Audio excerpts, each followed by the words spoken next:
he didn't have the luxury of having enough money for golf lessons or to pay for many rounds of golf, so he learned to golf in his garage. Well, now, over 20 years later, Tony is 14th in the world golf standings, and he's earned over $5 million on the PGA Tour last season. And Tuesday night, he went back to Rose Park, donated 1,000 turkeys to give to families a Thanksgiving meal that they may otherwise not have had a chance to enjoy.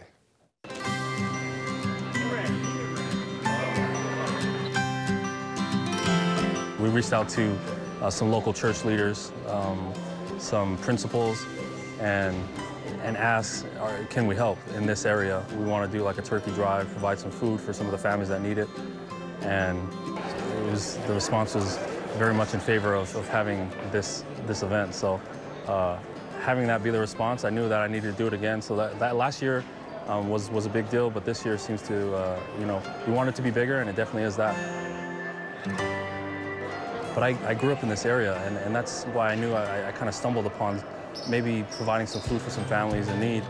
And so you never want to hear that that's the case, that so many families need the help. But as a foundation, that's what we want to do. We continue to inspire some of these younger generation kids, and especially give back to the less fortunate and maybe those that haven't had their way in life.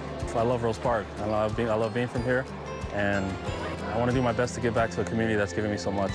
It's a great community. There's a lot of need here, and a lot of things that I feel like I can help with. I grew up in an area that was a little troubled with some gangs and different things like that, and some drug problems. But it was an incredible place still to grow up. Very family-oriented and a lot of great people. So I never lose sight of that, and I want to give back to those that are less fortunate here in Rose Park. It's a privilege to be in a position to give back, and one that I take pretty seriously, because I know what it's like to not maybe be less fortunate, maybe be a little less privileged. So whenever you can give out a lending hand to those that need it, I think it's a good thing.